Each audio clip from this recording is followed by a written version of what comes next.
Thank you so much, everyone. It was really interesting again. Thank you, Thread Guy. Thank you, everyone here. Bitcoin. So next, we are going to talk a little bit about education and how Web3 is helping onboarding the next million massive users through education and how education can be another aspect of Web3 and interesting features. So next up, please coming up, we have Sébastien Borget. Sébastien Borget, Mo from Ledger. Yogev, Mo from Ledger, please coming up. And we'll be moderated by Jérémy Le Bescont. Please go for it.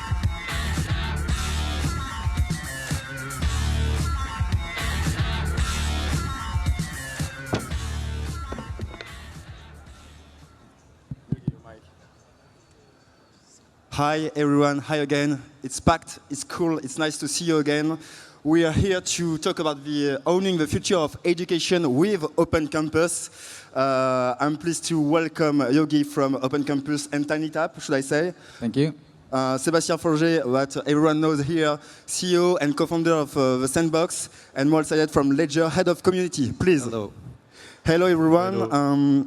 We are here to talk about the future of education. And when it comes to that, we have to, in 2024, to talk about Open Campus. Yogev, I would like you to introduce us what is Open Campus first. Yeah, with pleasure. First of all, hi everyone, I'm Yogi. I'm the founder of a company called TinyTap. We'll talk about it in a few seconds. It's one of the world's top 10 apps for children's education. And a year ago, with Animoca Brands, we partnered and launched a new foundation called Open Campus.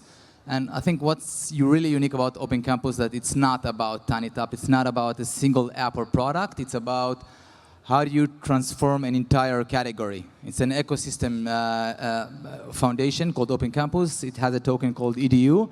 And the focus is to build utilities for all of us to be able to create and own the future of education. All the educational content and utilities and everything we want to see in the future using blockchain, ownership, transparency, and financial utility. That's Open Campus. And what brought you to this desire of innovate with this education space in the first place? Yeah, so like I just mentioned, for a decade now, we've been building TinyTap. And TinyTap allows for, basically TinyTap has been focusing on decentralizing education for a decade by building tools for teachers and publishers like Oxford and Sesame to be able to create their own interactive content without writing code and generate revenue and income outside of schools. So you're not dependent on traditional sources of income, which kind of has the centralization and governance of education. They decide what content is created, what makes money, and there's a lot of content that is more niche or very culture-oriented, and a lot of great people, just like yourself, who are not getting into education, not becoming teachers, not educating because the reward is not enough for what you want to receive for your contribution, right? And so we wanted to build tools for teachers, and that's what we did with TinyTap. We've seen over 250,000 educational games on TinyTap today, and we wanted to take that to the next level with Web3, so it's not just the teachers alone, because as all of you here know, building a product is not alone. You need a team with you to help push the product and help guide it. And so Web3 provides exactly that. It provides tools that don't require trust between people to collaborate. And we find that beautiful because it allows for people here in the room who have no idea who creates a specific piece of content that they appreciate, but they can trust the technology that they can partner with him and promote that and be a part of that journey. So, and why was it so important to you to decentralize the education as well? Why is it so important? What is so important? So I think all of us agree that schools are not fun. They're not how we would want them to be. They haven't changed for centuries, and they're lagging behind any technology adoption. It goes back to radio, to TV, to computers, to iPads. That's what got me excited into building creative tools, the iPad revolution, and now AI. And so I don't want to wait another 10 years for AI to get to schools, where I know it can bring in value right now. And not only AI, I think the creator economy is booming, and that's something that wasn't happening a decade ago. And so with creators and tools that makes it super simple to create educational content, we don't see any reason to wait for a traditional educational system where people here can set the tone and decide what to focus on. Other than math and English, it can be financial education, sustainability, any topic that you care about. You have the opportunity to use blockchain to push forward, basically. And what kind of challenges have you faced? Because, like, I should say that in France, like, school is sacred, and we wouldn't like to see like financial incentives like within the school space. So, have you faced like some skepticism from like the teachers or the education around the world, education space? Yeah, thank you for that. I've been an entrepreneur in education for a decade now. I'm not the only one. And it's a very difficult category. I mean, it's difficult to raise money. It's difficult to scale and sell to schools. It's a very long sales cycle. And you have teachers with great ideas who want to build and create. And so part of the reason why we went and started implementing blockchain technology is to really provide new ways to help them fund their content and new partners to join them. So I think the teachers who are teaching the system and have the backing of the schools are still not being rewarded enough in the traditional educational system. So they do need incentive outside of schools. I do understand that the cultures differs from country to country, of course. And so school is an important establishment. It's here to stay. But the teacher can also monetize their content outside of school, not necessarily selling it to the students that come to the classroom. Of course, that will be something that is much more problematic.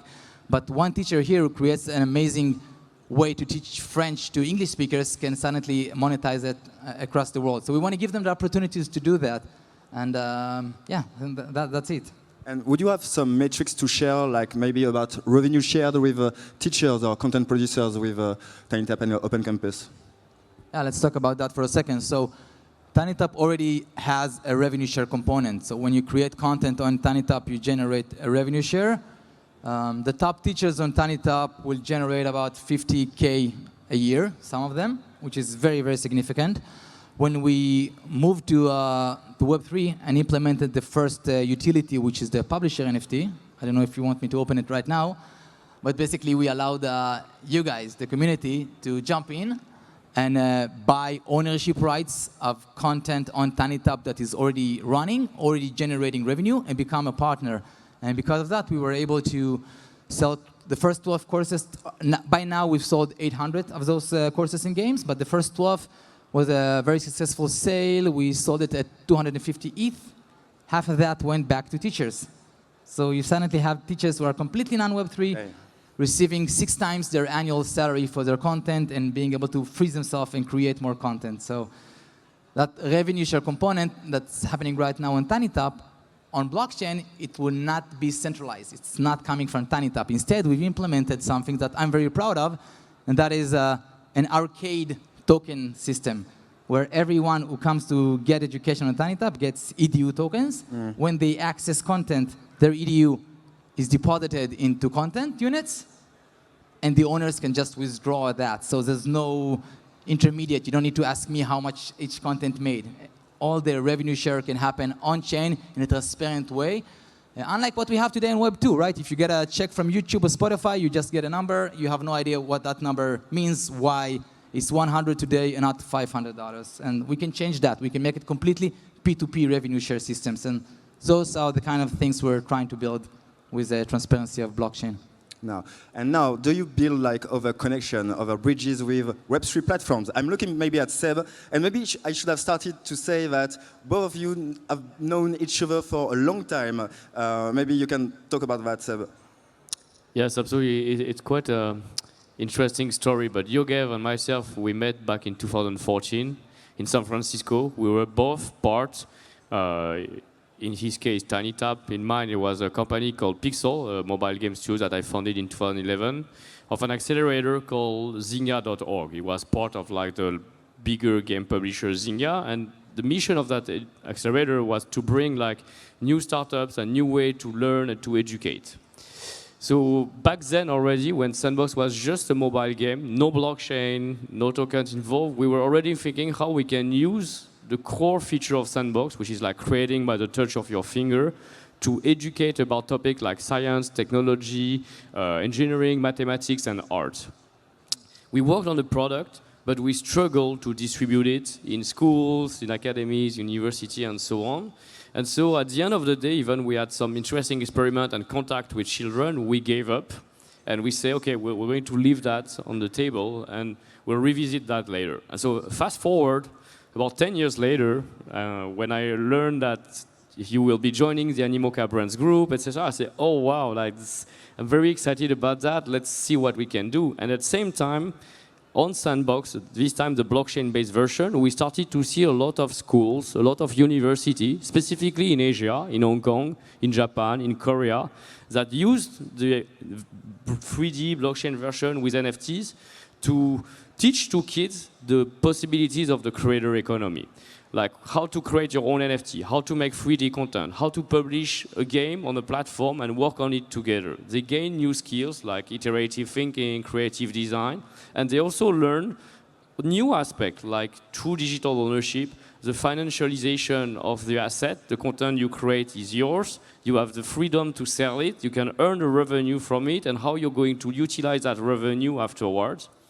And that drives me forward thinking like if it's already happening organically in Asia, if it's growing, and now we have partnership with many more schools around the world, and if there's a platform like OpenEDU that's like has this greater purpose, we need to collaborate even more to achieve what we started, our initial intention from 10 years ago, and try to promote like metaverse adoption, the creator economy, empowering the creators as early as possible to their youngest age, to provide them access to the future jobs, the future opportunities that the metaverse has to offer for them.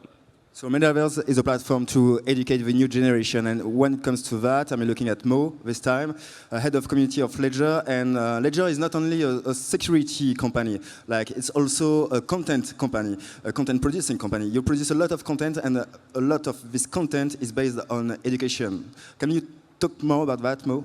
Of course.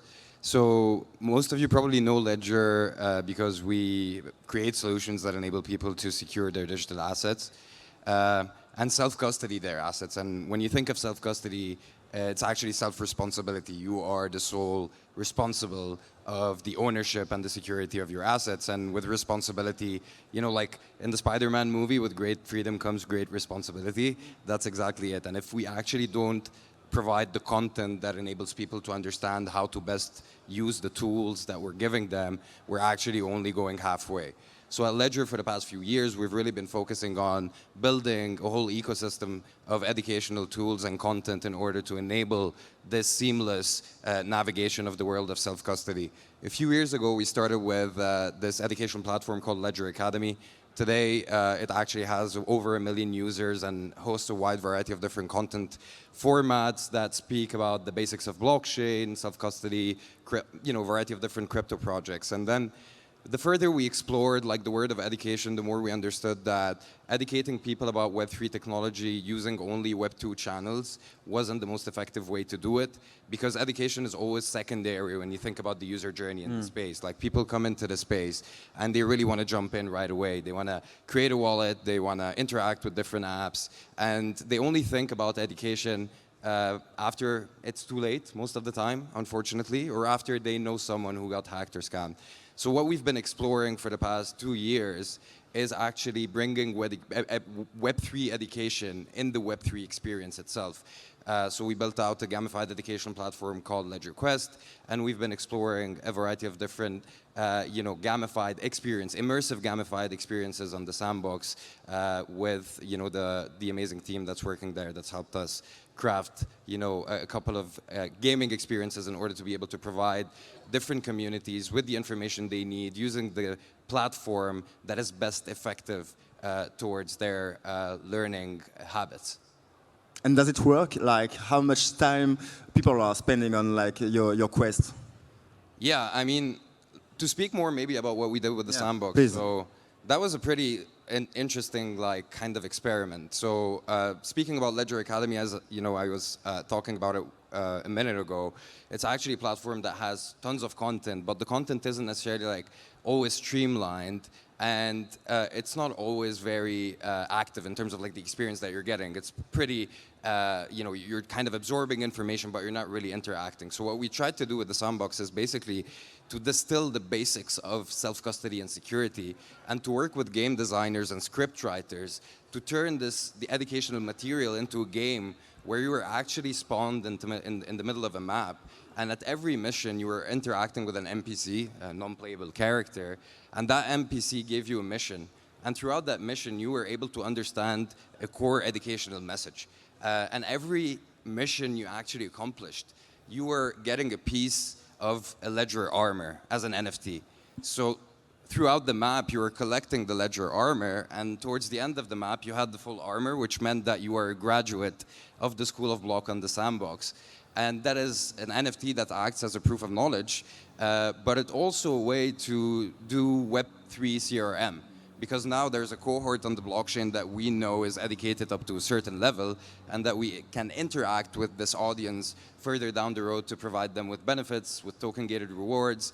And it's kind of an idea to try to make education more incentive-driven and to try to bring it on-chain. Because if you think about it, like right now, Web3 education is mostly happening off-chain. It's time-consuming and it's incentiveless. So through gamified experiences, when you bring education a little bit more on-chain and you drive the incentive through digital assets, you can really turn a very boring experience into an engaging and interactive one.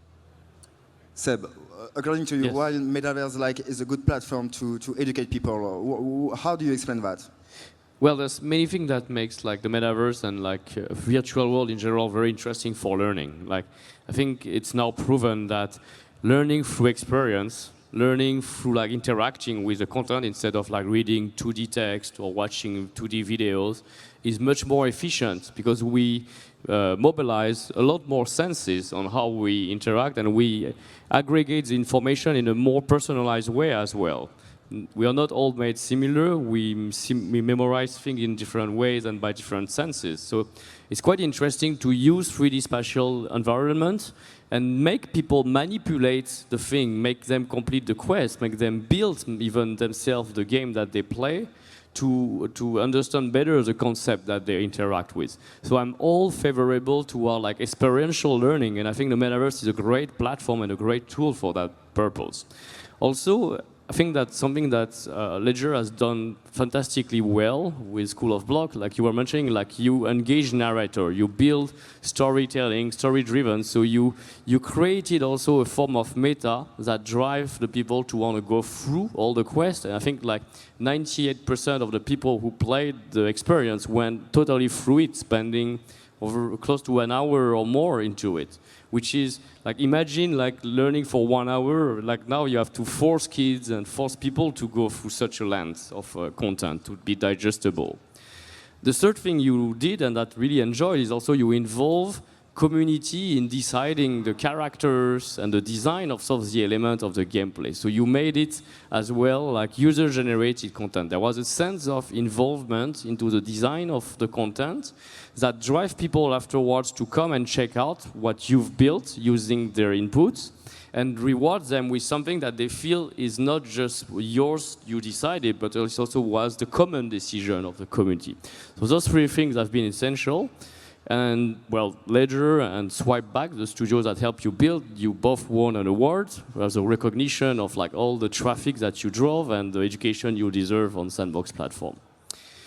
Just to add something about that, like first, shout out to Swipeback. They've done an incredible job in this experience. And the second thing was maybe related more to the engagement. Like when you think about it, there were more than 300,000 players that actually started this map, and 1/3 of these players ended up becoming graduates. So the level of engagement, and to Seb's point, they spent about an hour playing the game. So if you think about it versus, you know, Web2 type of content creation, you're probably maybe getting more views on another type of experience. It's not even guaranteed that you'd get 300,000 views on a YouTube video. But the level of engagement and the effectiveness of the education that you're providing through storytelling and gamification is incredible. And, you know, we were talking about this the other day, but, you know, kids and people, they learn through play before they can even talk right? So play is very much the embedded way into our own system through which we learn things. It's a universal language of Exactly. humanity. Yeah. Playing has always been part of education, actually, yeah. But we tend to forget that at school, and that's kind of the challenge you're facing. Like the methodologies that are being used by the teachers, they are so outdated versus the tools and technology. That's why like platforms like TinyTap have become so successful in a way. Yeah, I think it's true for all sorts of active learning. So school is the opposite. School is you're sitting and you're doing a 40-minute panel, you're being really good students, but I don't know if you can do this for 6 hours every day about math and Bible lessons and whatever. It's very tough what those kids are going through. But active learning, if they could play sandbox games every day or do like interactive lessons that speak to them, that challenges them. At our booth, at our Open Campus booth, we've created a never-ending quiz about Web3 questions where people come and they compete to be the smartest man in Web3. And so we've seen people coming back again and again and again. And so this guy from our booth told me like, yeah, he's like the top of the chart, but he's cheating because he's doing it over and over again, so he knows everything by now. And I just told him like, that's learning. It's okay. He did it over and over again until he learned that. So when you have an incentive, when you want to be the top of the chart, when there's something that rewards you, your status, it's completely different. And I think that's a great segue for one of the utilities we're advancing at Open Campus, which is OCID, Open Campus ID. So there's Ledger Academy, there's Binance Academy, MetaMask has their academy. It seems like we all understand how important it is to educate people on Web3 and off Web3. You're completely right that when we had that discussion a night ago, and we also, outside of Web3, when we got into the banking system, we didn't stop and really learn about the stock market and financial interest. We just wanted to get our first credit card, and later when we saw, we had challenges, we've learned more. So it takes time to jump in and learn. But we had those moments where we did achieve learning, and we never recorded those moments. So OCID is about recording your learning identity journey. So you start with TinyTap maybe, and you learn your first numbers and reading, and then you go to a Ledger Academy and you get that armor, not as a one-time experience, but it's recorded on your Open Campus ID. And it transcends just one project. It's a category card that you own. It's a soulbound card that you own.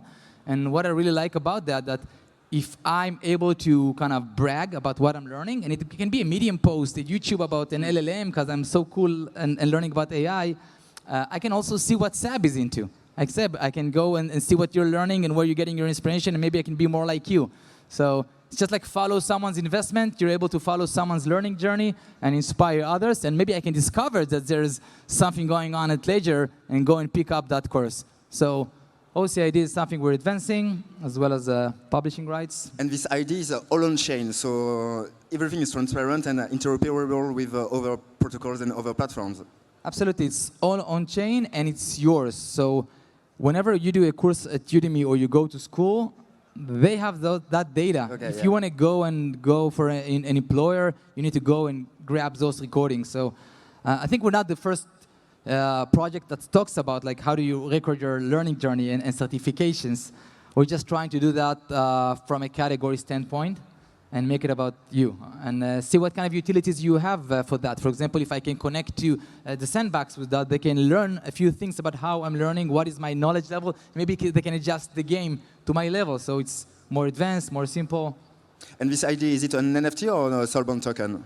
It's a soulbound token, Okay. and you can claim it at id.opencampusxyd. It's the best way to kind of join us and follow what we're doing at Open Campus and be a part of the community. Seb, sorry, you wanted to say something. No, I wanted to plug in that it's really important, like, to also back to the idea of like customizing your learning experience. That's something that our game maker is capable of now. Like, we can detect certain of the NFTs that you hold on your wallet, and then the creator of the experience can change certain areas that become accessible or not, or certain abilities on your avatars that become possible or not. So you can really customize more entirely the whole experience. And it even ties for me to this idea that the learning shouldn't be just playing, consuming, or experiencing. It should be part of building the program. Like the content that you learn, some users learn, they should be able to create it all by themselves at some point with the tools that are available on the platform. Now it's possible with AI, yeah. It's possible with AI, it's possible with the creators tool that drive the user-generated content. And we're living in an area where like there's so much democratization and access to the content, to the tools, to the data. Like very often I talk like the future of gaming is UGC, but maybe I should just say like the future of education is UGC as well to some point. Mo, yeah. And just to add something, I think like the potential of verifiable credentials and soul-bound tokens is very huge, yeah. very untapped when it comes to customer relationship management, and when it comes to as a company, when you want to craft a certain user journey within your ecosystem, there's a lot that you can do with gamification in order to incentivize people to learn about the key things first in order for them to leverage to the maximum on the solutions that your ecosystem can provide.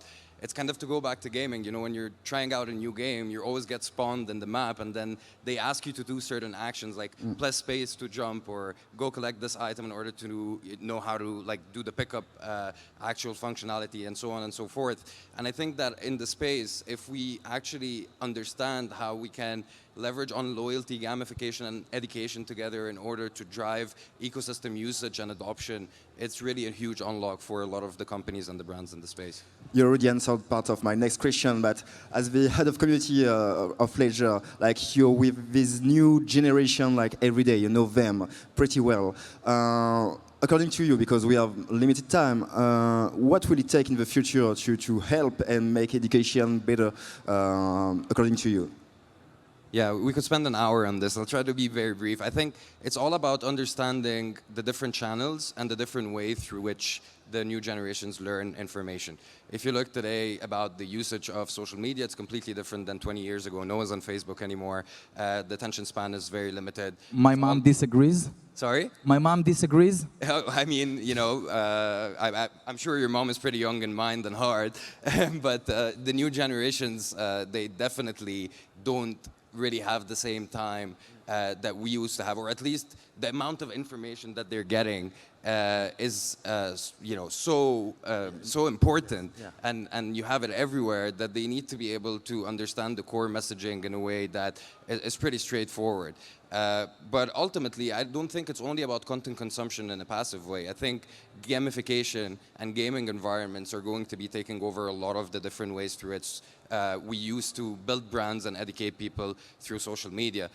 Simple to look at like Fortnite and Roblox. Are they a game or are they a social media? Like my nephew goes back home from school and he spends a few hours on Roblox. He's not necessarily playing, he's mainly catching up with his friends. So Roblox is actually a digital environment through which people build digital identities and interact with brands and peers. So yeah, I think gaming is going to be huge. I think exploring different content formats and new social media platforms is also the way to go, and human interaction and connection. So a lot of different avenues, and hopefully we'll be able to achieve better education in the future in this space. I'm sure that you don't disagree, Sébastien.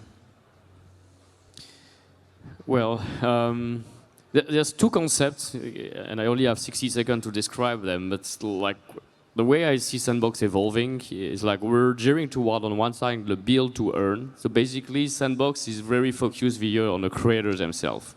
And I believe like part of playing in Sandbox is just creating, and then being inspired by others, coming back to check, seeing when we update the game maker with new capability, what can I create again?